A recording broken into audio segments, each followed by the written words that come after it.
poor services by those facilities is actually a death sentence to millions of Kenyans. That statement coming from your CEO, Madam CS, I would have expected a rejoinder from you immediately to say that you care, if you do. Madam Speaker, Madam CS, what are you doing to win the confidence of the faith-based and private health facilities to make sure they come back on board and continue to offer services to Kenyans, especially to far-to-reach areas? I thank you, Mr. Speaker. Okay, Madam CS, answer the two supplementary questions.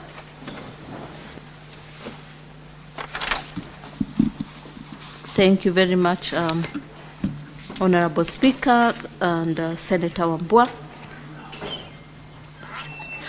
Affordable, accessible, quality care is indeed critical. This universal health coverage, and in our country, Taifa Care has been implemented. It's part of the Sustainable Development Goal. It's part of Africa Union 2063. We've had multiple guidelines from various bodies, including the World Health Organization, and in terms of implementation of universal health coverage.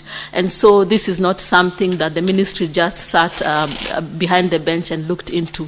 What we reviewed is data, publications, research, and other implementations, best practices from various countries, including Thailand, on how they were able to make UHC a success in their country. And so for us, it's indeed critical, because even as you look in various countries, you observe that they raise concerns and grievances, first of all, on waiting time, second, on the system interruptions. So this is a common issue. But one thing that cuts across board when it comes to UHC implementation, what all the countries that have implemented talk about is that it is better than nothing, because they know that if each and every one of them can access services, then the country will move forward, and we will not have a catastrophic expenditure when it comes to health service delivery for our people. And so, indeed, it is critical for us to really embrace UHC as a country and ensure that we are all in the same page. And that's why, again, we really emphasize on collaboration even with the Senate and among other stakeholders to ensure that it is a success. And so we take note of the infrastructure and equipment, and you'll notice that part of our pillar is the health products and technology within the pillars of UHC. And in this, we have the NEST project, the National Equipment Service Product, where we've had multiple counties, sign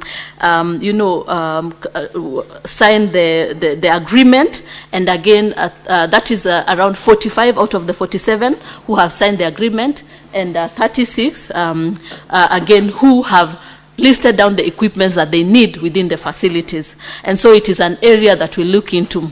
Now, you will also observe that within our country, what we are seeing is we are building shells, we are building structures, infrastructure, but we don't have the services needed. We don't have human resource, we don't have health products. So again, we really need to balance, and that's why as a ministry, we went back and reviewed what is critical to ensure that human resources are there, to ensure that health products are there for the patients to see. Those are really the critical components that we are looking into. And that's why we really need some time to look at the comprehensive report and see how we are working together with KEMSA to ensure that there's recapitalization and ensure that medicines are reaching, or the commodities are reaching to the last mile, because that has been a challenge. And especially in level 2 and 3, the dispensaries and health centers, where you observe that there is no medicine, and now people are moving towards the higher levels of care where they say their equipments and health products. And again, that brings a lot of challenges, because now they become congested and they cannot run fully. But when we have our health centers and our health centers, and we have our dispensaries having human resource, having medications, that way people can be able to access services. And that's why we really need your support even moving forward. And so with regards to health products, we will have a comprehensive report. For infrastructure and equipment, we have the National Equipment Service Program. And again, with regards to human resource for health, we are looking towards having more human resource for health within the program, and ensuring that they are running and supporting this initiative. So the personnel is not out of it. It's part of our action plan to ensure that the services continue. Again, we continue to support in the building of health centers as a country, and we continue again to ensure that they are functioning. You will notice even in our annual plan and our budget, we are supporting in the development of health centers, but really emphasizing that it is not just a shell, it's not just a building. What we need is the services, and for the services to be there, we need health products, we need human resource, again, in that platform.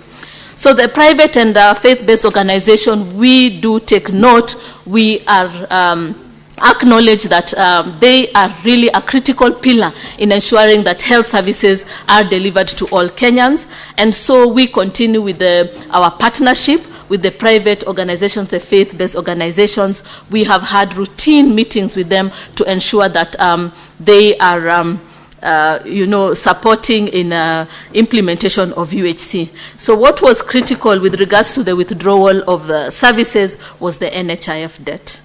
And so what we have done is, together with the Social Health Authority team, is having routine meetings to see how we can have a payment plan for their NHIF debt. We are engaging Treasury. We are engaging various MDs that were involved, for the bill to ensure that there is payment of that. So our engagement is ongoing. But as you can see, first of all, is that we are paying them on time.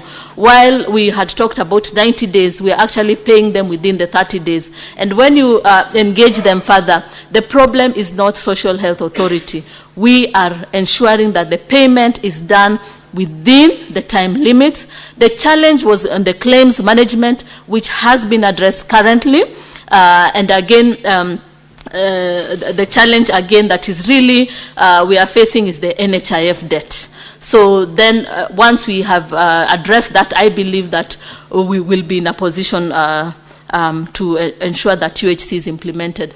So NHIF debt was number one. Number two was the primary health care fund, which again they had not, some of them had not grasped the concept of the global funding. And so what we have done is that we are meeting them to explain to them and really tabulate what it means for them in matters of the new form of the primary health care funding model. And what you'll see, it's actually of benefit to them, because while previously in NHIF they were only covering around 7 to 8 million Kenyans, we are having universal. So we are having more Kenyans on board, so more services to Kenyans, and so more revenue collected in this. And so it's really explaining to them how the calculation is done for them to understand that they are not going to lose, they are getting more even through this system. And so we are reaching out to them to ensure that discussions are ongoing, and our partnership as the our partnership with the ministry and the private and faith-based organization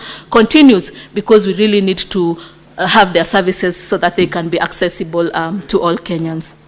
So we will honor the bill, we acknowledge, and we are having a payment plan for NHIF.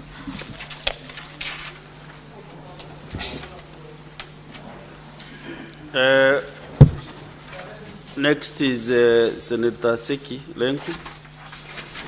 Are you not satisfied?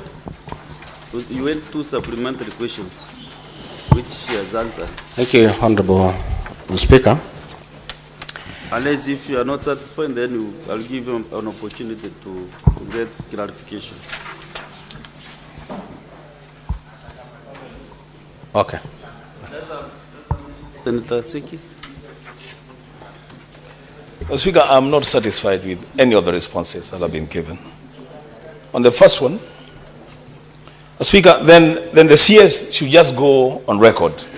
This is the Senate. This is the floor of the Senate. Just go on record and say that you are not ready for UHC. Because in so many words, that's what you're saying. You're saying you don't have infrastructure. You're saying you don't have personnel. Just go on record and say that as a country, we were not ready for the rollout of UHC. You cannot tell the sick nation that you are putting money to build hospitals, you're looking to recruit staff. That should have happened before you rolled out UHC. So just go on record, be clear on that.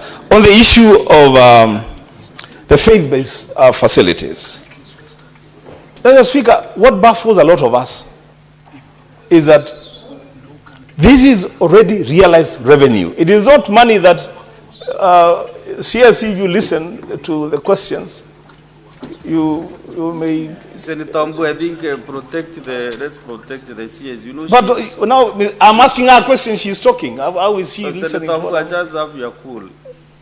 You know, I said, you know, this is like a team. I'm trying to see whether she can benefit from the other team, the PS and the Director for Medical Services. Maybe if she is consulting, then you can pause. Maybe then that's the guidance you should give us, Mr. Speaker. Yeah. That we speak while looking at her, so that when we see her asking a question, then we stop. Yeah, that's what otherwise, who are we addressing? Maybe you can pause and then you could now proceed. Mr. Speaker, this is very interesting. Supplementary question. So, Mr. Speaker, let's just agree that this is a very important issue. This is not about even anyone. Mr. Speaker, on the issue of the private and faith-based facilities, the CS has said that there's a plan, you know, and I'm saying this is already realized revenue. It's not money that they are supposed to be going to look for and pay. It's realized revenue. The Speaker, as I sit down, what I want the CS, myself, and everyone in this house to realize is that we can speak in the comfort of this city because we have hundreds of facilities around us here. The Speaker, in real Kenya, in the marginalized areas of Kenya, the faith-based organizations and private institutions are a lifeline to all the people in those areas. When those facilities are not offering services, then there is no UHC that is taking place anywhere. Mr. Speaker, I want the CS to respond to real issues, not literature, Mr. Speaker. We are not talking about data, real issues. I expected her to tell us, Mr. Speaker, when we were closing down on NHIF to go to UHC, we had X number of facilities. At the time of rolling out, we had increased the number from X to X plus 1,000. We had X number of doctors. We increased the number from X to X plus 20,000. Those are the figures that I expected. Not literature, Mr. Speaker. I thank you. CS. Thank you, Honorable Speaker, Honorable Members. So, yes, so UHC is a journey. Implementation of UHC is not a one-off, it is a journey. Right now, when you look at even countries like UK, which has been able to implement NHS, Senator challenges Ambu, are again... You are listening to the response. Well, this is your response. You observe that the challenges are still present. They talk about human resource for health, and you can see even for us as a country, we are having our nurses and some people going there. So it is a journey, and we have to start somewhere. And our priority was to ensure that all Kenyans are registered. That way they can be able to access services. And so this is a priority to us, registration. Additionally, health financing, ensuring that contributions are coming up. With regards to the benefit package, we are having an advisory team that is meeting routinely to ensure that the package meets the needs of Kenyans. And so what I really wanted to really highlight is for the human resource for health, again, it's a journey. Once we have our health financing, once our patients are being seen, once the products are reaching to the facility, then the resources continue to accrue, then we can have even more human resources coming in and again supporting us in the implementation of UHC. So we'll have a small proportion currently, but as we grow the UHC, as we improve accessibility to all Kenyans, and we have the facilities again accessible to all Kenyans, that way we'll be able to capacitate it, the country. And so I think it is critical that senators, even as we engage and have these innovative ideas, let us understand that the implementation of UHC will not be a one-off. It is indeed a journey. We have looked at best practices across, the globe, how they've been able to implement it within our limited resources. And our primary goal is to ensure that all Kenyans can access these very services that the rich or the employed are also accessing. And so for the faith-based organization, as I said, and the private institutions, this is a critical thing. We are talking to His Excellency the President. Again, we have talked to the Treasury, and now we are also requesting for your support, to ensure that we are paying the NHIF bill. So we are looking for the money to have a payment plan, and we will be paying the NHIF debt that is there, so that our private institutions, our faith-based organizations can give the Kenyan people the services that they need. And this is really the critical thing that is being raised by the private and the faith-based. Okay, Senator Seki. Thank you very much, Honorable Speaker. Honorable Speaker, I think these are very important questions from Honorable Wambua. And I think the CS need really to understand that the entire country is listening to her. And she needs to give answers because people are waiting these answers. Honorable Speaker, I want to request that the CS, if she is aware that, and I think the same thing, when Mheshimiwa Mandago was raising a questions on the debts that the national government or KEMSA is another issue that has not been responded to.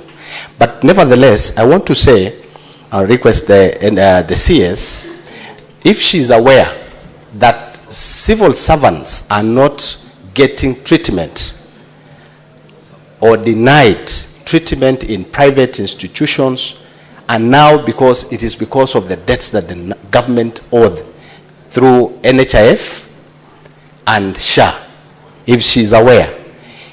Again, this has also translated to the injured police officers who have been injured while on duty, that they have a lot of debts that is accruing in NHIF for insurance company not paying to the officers who have been injured while on duty. But the reason why I ask this question is if the CS understand that civil servants, police, teachers, and all civil servants are not giving or not getting treatment in private institutions because of the debts that are accruing, that has been there in NHIF, and you've shown now the figures has been given or has been transferred, and that transition is really bringing a lot of problems. So, Honorable Speaker, I want the CS to answer that question. Thank you. Actually, that question is just related to what Senator Ambua was trying to pursue. So, when the CS is responding to the senators, kindly, you should be very keen so that you can understand. Otherwise, we will stay with the same question, the same answer, the whole morning. But do you have a different answer? Madam CS? Yes? On civil servants? We don't have the another answer. That is the same. We acknowledge the greatest concern is the NHIF debt, and we acknowledge that, and we as a ministry are looking to see how we can ensure that the debt is paid. So we acknowledge that, and we are reviewing to ensure that we are paying the debt. Yeah. Senator Agnes Kavindu.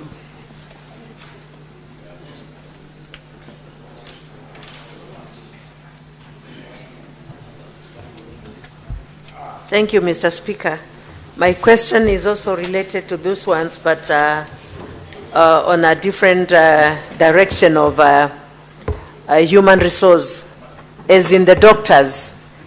Most of our people go to hospitals in the dispensaries and level 2s and level 3s, where the people who are working there cannot minister high blood pressure medication or those kinds of medications. So they are forced to go to level 4 hospitals or level 5, and they are not able to go there. What are you going to do about those dispensaries and level 2s so that we can have at least a doctor there who can tend to the old people in the villages who go to such hospitals for attention? Thank you. Yes, yes.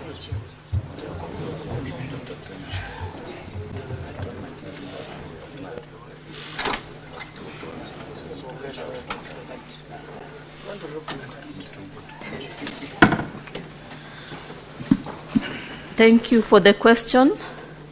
So we have our blood pressure modification medicines in level 3 onwards. Yes, we acknowledge that we don't have sufficient doctors in level 2 facilities, but we are working together with counties. Again, we've had best practices like rotations within these levels of care, the lower levels of care among the medical officers. And so, yes, we acknowledge, and we will have the blood pressure medications are from level 3. Yes, thank you. Senator Veronica Maina.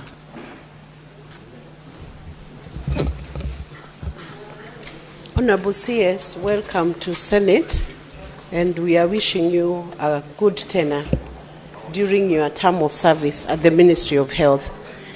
CS, you have stated that, and aptly stated that SHA aims to provide affordable, accessible, and quality healthcare services to Kenyans, which is ideally the main objective of SHA.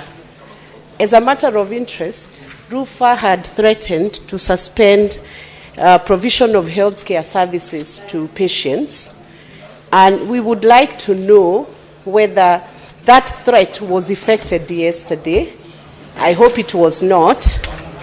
And we would want to know how the ministry has structured the claim of the 30 billion that RUFA is claiming. Have you arrived at any conclusion or negotiation or any mediation process that could have settled that claim, which was incurred by the now defunct NHIF and which is being demanded from SHA? What measures have you taken to ensure services are not suspended for the ordinary Kenyan? I want to guide in this manner, because these questions are almost similar. I want to get like 3 or 4 questions, and then she can answer them, because they are almost similar, these questions. In the process, what clarification? And she has even not answered you.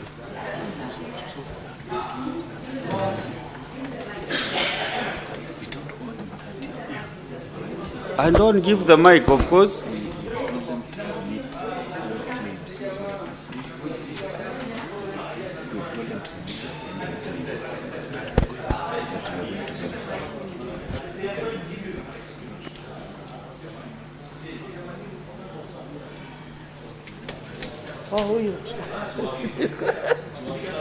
Thank you, Mr. Speaker. Mr. Speaker, the CS has told me that the high blood pressure and diabetes medication is in level 3. How will the people in the village know that that medication is in level 3? What are you doing in cooperation with the counties to make sure that the people know where they should be going? Because they go to the dispensaries, they go to level 2, and they are told we don't minister those kind of medications. Can there be a way of reaching out to Mwananchi to know where they should go for diabetes and high blood pressure and arthritis, because those are the sicknesses that are down at the ground?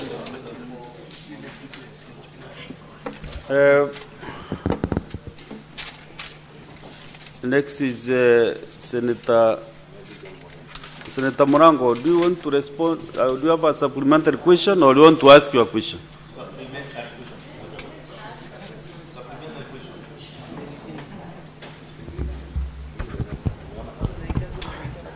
Asante sana mstahiki Speaker. Ningetaka kumuuliza waziri kama amesikia kilio cha walimu, masikitiko ya walimu na uchungu wa walimu ambao walikatwa zile fedha za SHA, lakini zikaenda kwa hazina kuu ya serikali na haikufikia zile hospitali ambazo wanafaa kwenda kutimbiwa.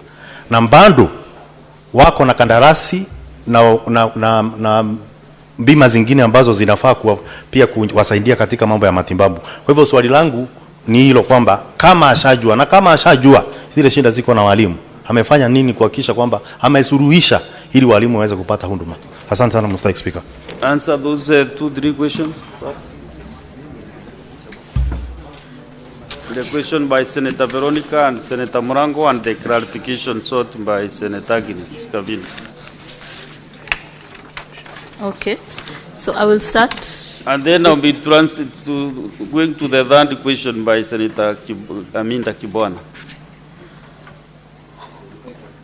I'll start with the blood pressure question. And so with regards to hypertension and other non-communicable diseases, really communicable and non-communicable diseases in Kenya, we have more than 106 community health providers, health promoters who have been onboarded on the ICHIS platform, and they have been able to register more than 8 million Kenyans out of the 12.5 million households.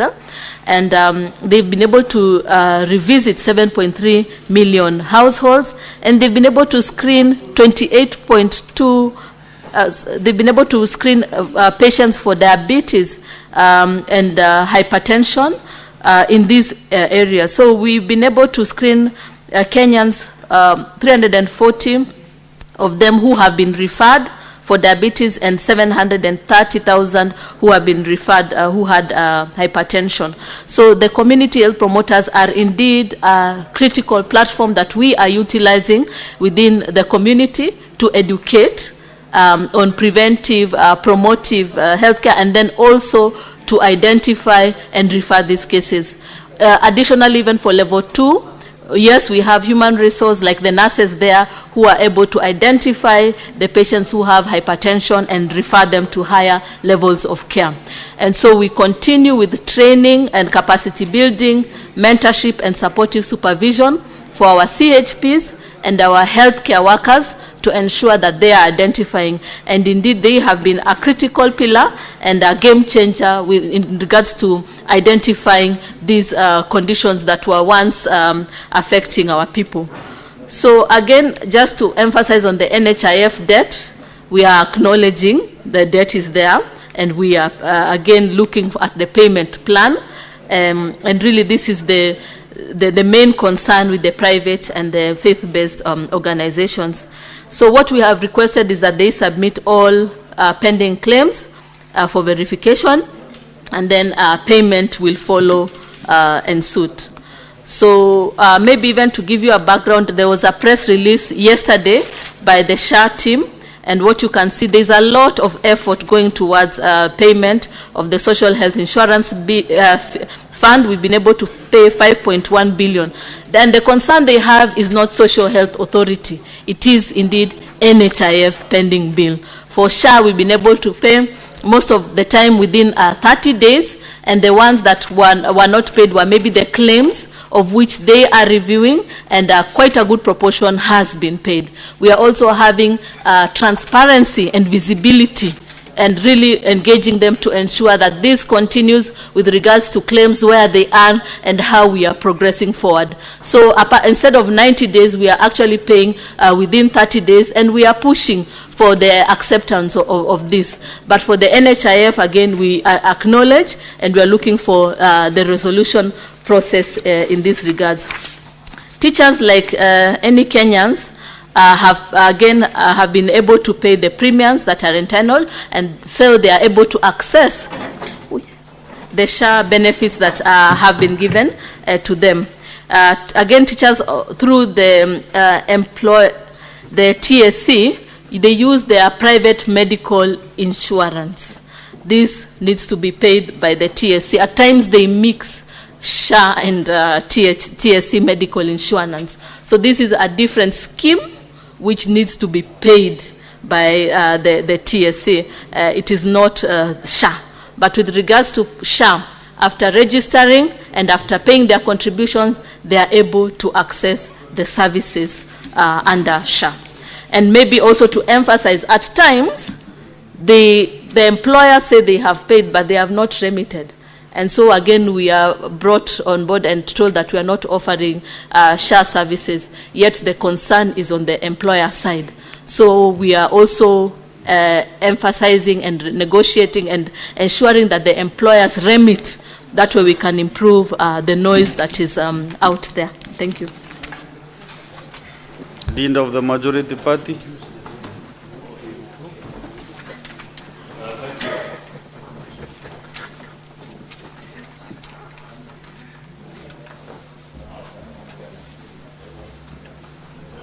Thank you, Mr. Speaker. Mr. Speaker, I dictated to us a question which has been clarified on those, what are they called, the pending bills, with specific reference to faith-based hospitals. And I wish to urge the Minister to perhaps separate between private facilities and faith-based hospitals, because I know for a fact that some of these private facilities, if you look at the debt burden, it is mostly heavy on the faith-based facilities for reasons that every Kenyan knows. That it is difficult for any faith-based institution to do some of the things that private facilities are able to do to get their payments faster. And perhaps that matter needs to be treated with more urgency, Mr. Speaker. However, because I've gotten the mic, I want to register my comments alongside that of the chair of the Health Committee, that I am terribly disappointed by the conduct of this ministry, led by the Health Minister, together with her two PSs. They have treated this House with serious contempt, and that is not something that I take lightly as Majority Leader in this House. The fact that they missed our midterm review meeting, Mr. Speaker. The Cabinet Minister says she was in Cabinet. What about her two PSs? Where was Harry? Where was PS Mudhoni? Couldn't they find their way to Naivasha? How can you continue to interact with colleagues whose only interest with health matters is a budget allocation to your ministry? All policy-related matters are implemented at the county governments, Mr. Speaker. You can hear the kind of questions that senators are asking. Some of them is purely on account of the fact that this ministry has failed to interact with this House in the manner that it ought to be, Mr. Speaker. If there is a big failure, Cabinet Secretary, that I want you to register as you leave this House, forget about SHIF and SHA, much as those are very important issues, is the fact that you have not been able to lead your ministry to have a serious engagement with the Senate of the Republic of Kenya. And for that, I hold no other person responsible other than you, Madam Minister. And that is not something that is acceptable to us. Therefore, Mr. Speaker, I want to agree with your finding that when the minister returns to her office, can she find the time to come and provide an update on all the issues that she had been requested to come and present before a midterm review meeting, and ask for a time that we avail? This House is available on Tuesday mornings and Thursday mornings. Can she pick a day in the next 2 days if she wants to restore normal relations between us and the Ministry of Health, Mr. Speaker? Otherwise, I am terribly disappointed, Madam Minister. And PS Harry knows this, PS Mudhoni, you know this. You are my good friends, but you have let your boss down. You need to work better with a House. We passed those four laws, Mr. Speaker, knowing that SHA was going to be transformational and change the lives of Kenyans. Do not sit in your office, Madam Minister, and listen to your choir of office officials. Come and listen to the representatives of the people to tell you the challenges that people are facing. I rest my case, Mr. Speaker.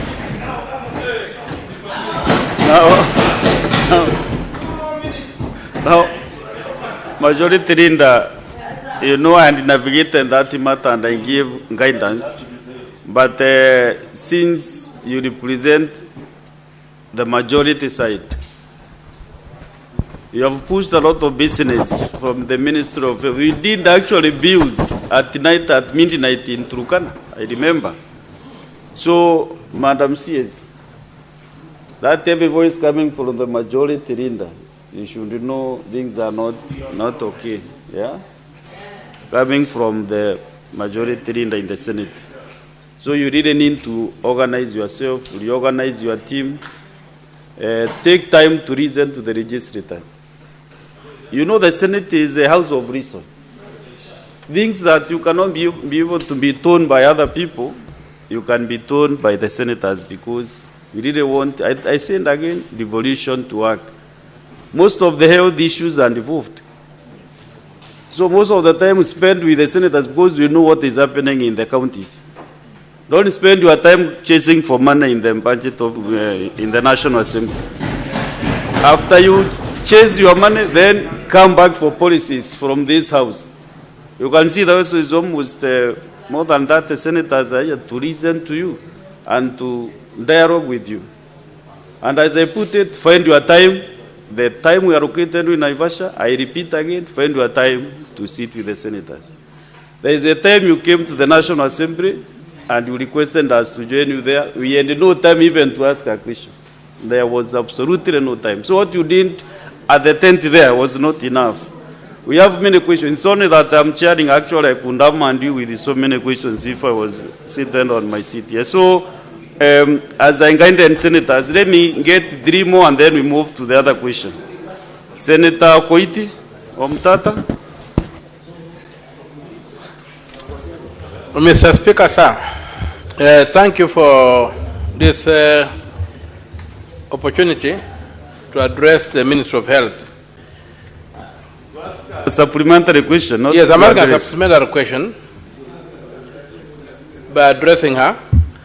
My question is, Cabinet Secretary, conceptually speaking, how do you reconcile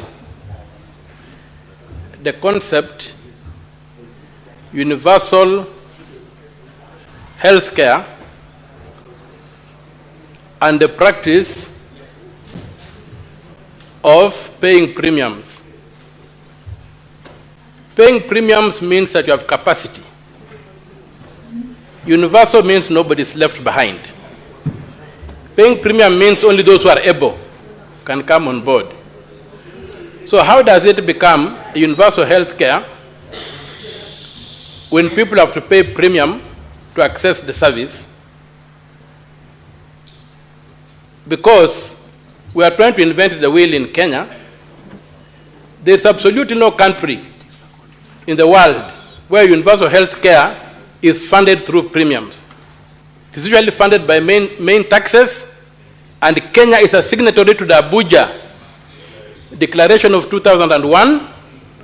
When did we move away from Abuja to SHA? That's the question I want you to answer after reconciling the conceptual, the philosophical contradiction that we are visiting upon this country by using stock phrases like universal health care. Thank you. Senator Chalge. Thank you, Mr. Speaker, sir, in answering. I think what the majority leader forgot is that the ministry has also left the president to be explaining the issues of SHA instead of them communicating the country even on daily basis. So I hope you take those notes and take it seriously, that as a ministry you must come out and explain and answer questions so that we don't leave it to the president. So, Madam Minister, we can cut some slack because you just came in, but you must pull up your socks. Finally, Mr. Speaker, sir, there is this story, Madam Minister, can you put it to rest, about baby Ariana Wairimu? Allegations as that she had a bill of 1.6 million, but SHA only paid 23,000. What is the proportion in line of what Senator Wambua was asking in terms of payment in proportion of the bill that the hospital is using? So the case, you can use the case of baby Ariana Wairimu, where that 23,000 only was paid against 1.6 million bill, and confirm to the nation in the same line whether all funds under SHIF fund, critical care fund, and primary health care fund, are those three funds under SHA and SHIF, under Social Health Authority, functional at the moment, Madam Minister, and confirm to the country that whether these three type of funds are functional and Kenyans can access. If they are not functional, just be honest and tell us either one or two are functional. I thank you, Mr. Speaker, sir. Senator Sifuna, and then honorable senators, we must move to the next question, kindly. Senator Sifuna. Honorable Speaker, it's not every day I stand up and say that the majority leader has spoken for me. But this is one of those days, and I've always suspected that the majority leader is a good man, because whenever we come to critical junctures where we have to close ranks and say, if something is working, it's working, if it's not working, it's not working. He has always done so. And that is the conversation we've been praying for in this country. Honorable Speaker, and Madam CS, you're present here. The president, I heard him yesterday saying he pays 50,000 Kenya shillings for SHA. I very painfully pay an average of 32,000 Kenya shillings every month to SHA. And I say painfully because majority leader, you will recall that when that bill was here, I proposed an amendment to cap that contribution at 5,000. Unfortunately, that time, when a majority leader, you are not as good as you are this morning. You allowed the you voted to defeat that amendment, Honorable Speaker. But I want to cut through the noise, because here in Nairobi, Honorable Speaker, you know they say, hatutaki mambo ya kizungu mingi. Now that the president told us that if we remove that capping, that if all of us pay according to our abilities, we will end the specter of harambes to raise money for healthcare in this country. Can the cabinet secretary standing here before the Senate today confirm to us that there is no family in this country that has planned a harambe for this weekend to get payment for a loved one to obtain healthcare, including that baby Ariana, Honorable Speaker? Can she confirm that to the country? And if she cannot confirm, then she should be gentle enough, she should be kind enough to tell us today that this thing is not working, that we should go back to the wisdom of Sifuna when we were having this conversation in this house. I thank you, Honorable Speaker.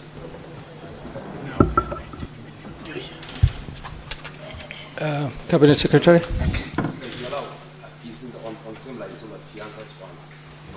Very well, Mr. Senator Methu. Thank you very much, Speaker. In fact, I just want to conceptualize the issue that has been raised by Senator Cherargei and Senator Sifuna. There's no way that the Minister and the Ministry of Health cannot say that they are not aware of the case of baby Ariana, who I would want to confirm, Honorable Speaker, is a patient from my own county, comes from Orjorok in Nyandarua County.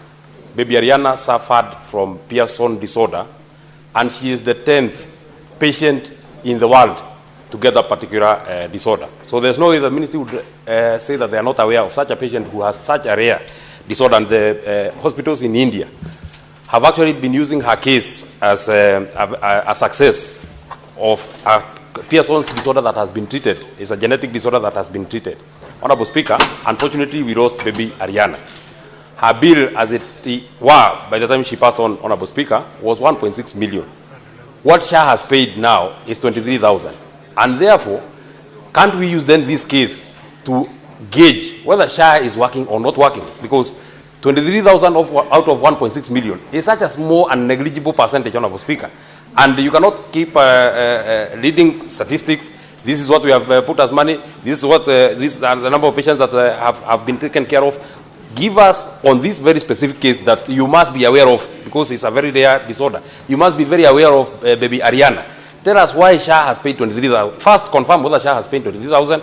And secondly, tell us why SHA can pay 23,000 out of a bill of 1.6 million. Very well, Cabinet Secretary.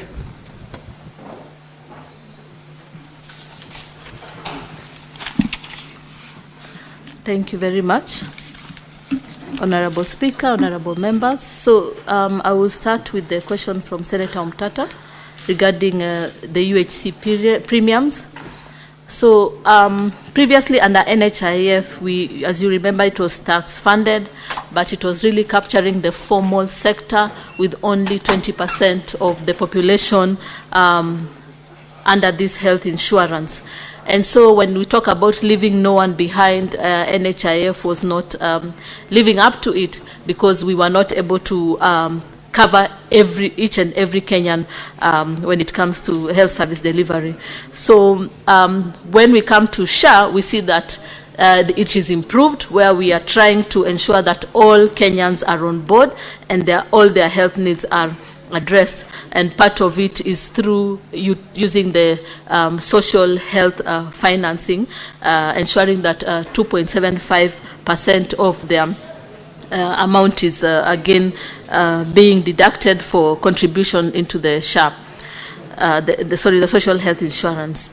Ultimately, our goal is to ensure that we are leaving no one behind. But equally, you take note that the indigents will be covered by government. That is the people who are unable or are not capacitated well to cover or to pay the premiums.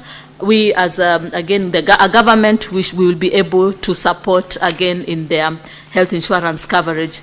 So I think this is really a great step from the 20% and then now ensuring that all are being covered. And you can see that we have now increased, registration is now up almost 3 times the population that was covered previously.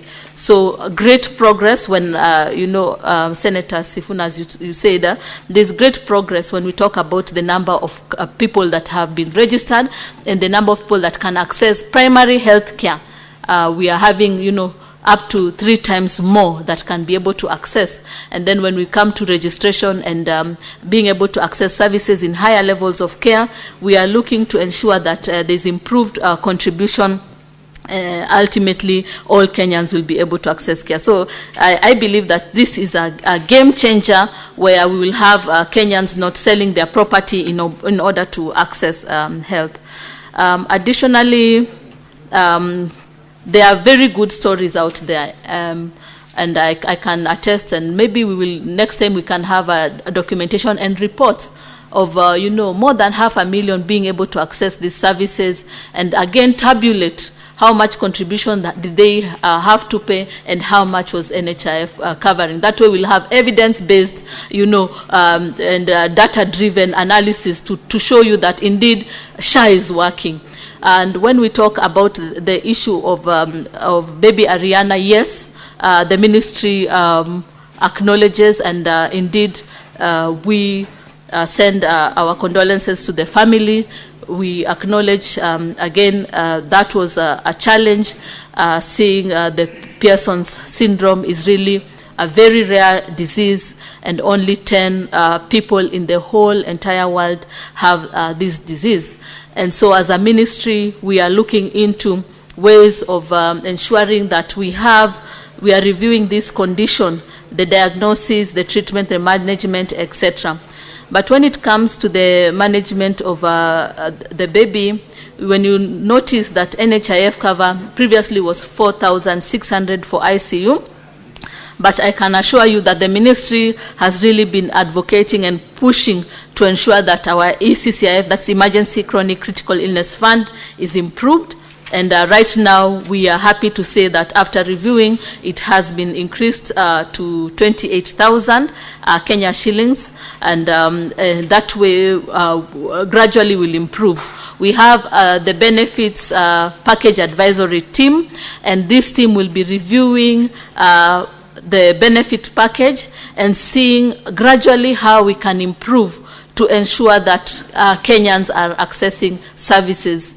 As you are well aware, at the beginning of UHC, what we looked into is the burden of disease in Kenya, and then we also looked at what was causing death and what was causing catastrophic expenditure, and also reviewing what NHIF was offering, and you can see the benefit is actually better or the same as NHIF. Nothing is lower than what NHIF was offering. But moving forward, based on the resources at hand, we hope to gradually improve the benefit package for the betterment of health services for all Kenyans.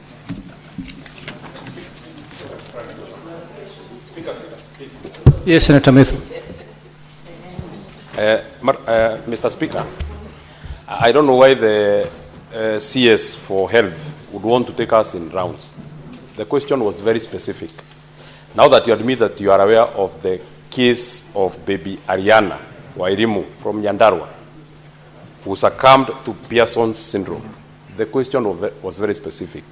Is it true that SHA paid 26,600 out of a bill of 23,000, sorry, and 620 out of a bill of 1.6 million? That was a very straightforward question. First, tell us whether that is actually a fact that SHA paid 23,000. Then we shall get to the second limb of the question. Why would you say that then SHA is working if it has paid such a negligible amount of money out of a bill of 1.6? And maybe, Mr. Speaker, finally, because I have been following and I've been very, very, the parents of these particular kids are my friends. I know that, I know Lewis, the father to the girl. The family and his friends have on their own, out of their own contributions, spent more than 10 million to take that baby to India. And the government had not paid anything. So the only one last time that baby Ariana wanted SHA, the one that has been praised that is very working, the only one time that she wanted SHA to work is when she has succumbed, because out of the many bills that we have had, she was being treated in India. There was no way the government of Kenya would have helped her when she was being treated in India. So, Madam CS, tell us, is it true that SHA paid 23,000 for baby Ariana Wairimu out of a bill of 1.6 million? Don't tell us stories that SHA worked where, SHA worked where. This is a specific case, and you say that you are aware of it. Yes, Chair Gay. I think, Madam Minister, through the Speaker, you know, this is a premium platform. What we are seeing in social media, you should put it to rest before where you're having a forum. We are asking a simple question. Baby Ariana Wairimu had a bill of 1.6 million. There is allegation that 23,000 has been paid. You have all officers around you. Why don't you consult so that, you know, we don't use social media hype to confirm that SHA is not working? And then finally, through you, Mr. Speaker, sir, Madam Minister, just be specific. Are these funds under Social Health Authority working? Because in your answer, you have only said about the claims of SHIF, and you have said nothing about the other two. Can you just confirm before the nation? If you do not have the answer at the moment, just ask for more time so that you can bring. Because as legislators, we don't want to join the rest of choir people who are saying SHA is not working. We want to protect your job. Senator Mandago. Thank you very much. Honorable Speaker, mine is just to inform the CS, just in case she's not aware, the CEO of SHA is actually seated somewhere in the gallery. Maybe with the help of the Sergeant at Arms, he can be ushered down to consult with the CS so that we can get an appropriate answer. Senator Onyonka. Mr. Speaker, first of all, I want to say thank you for giving me this opportunity. What I would want and I would pray for before I make my contribution. Mr. Speaker, the majority leader has pronounced himself. I believe that this discussion that we are having in this house is futile. It's an exercise in futility. Because the questions we have are close to 30. Like me, I've not even asked her who are the owners of the financial platform. You know, she's insisting that the SHA and SHIF are working. The reality is that everybody in our republic is talking about how that system doesn't work. In fact, I even want her to explain to me why NHIF was removed from providing the basic services. We knew that NHIF had issues of corruption and mismanagement in terms of the payments which were being, we knew all that. But you see, Mr. Speaker, what has happened is, I see the CS really struggling. Can I make a special request? See, because I had the majority leader make a contribution, and indeed, the speaker who left before you came in did not pronounce himself what we need to do. I believe that this matter cannot be interrogated on the floor of the House. Maybe we need to have it in committee so that we can spend even a whole day to run through the figures, to ask those critical questions, because everything I hear here, Mr. Speaker, is like this whole exercise is just a confusion and a rearrangement of things which I don't even understand. And Mr. Speaker, I'm not very literate. I'm averagely somebody who's been to school. So can we, as a Senate, ask the CS so that she can go and prepare herself, so that she can bring we go through this with a tooth comb, so that once and for all, we may be able to decide, is it working or it's not? If it's not working, we go back to NHIF and fix it so that it continues working, because NHIF was doing better than what is happening right now. Thank you, Mr. Speaker. Senator Hamida, and please be brief. We need to move to the next question. Thank you, Mr. Speaker. For me, I will. In fact, I just want to remind Madam CS and even the PS, Harry, who was there, that I told you, make us your friends. We shall work with you. Convert us. I mean, have time with the Senate. In fact, I had even offered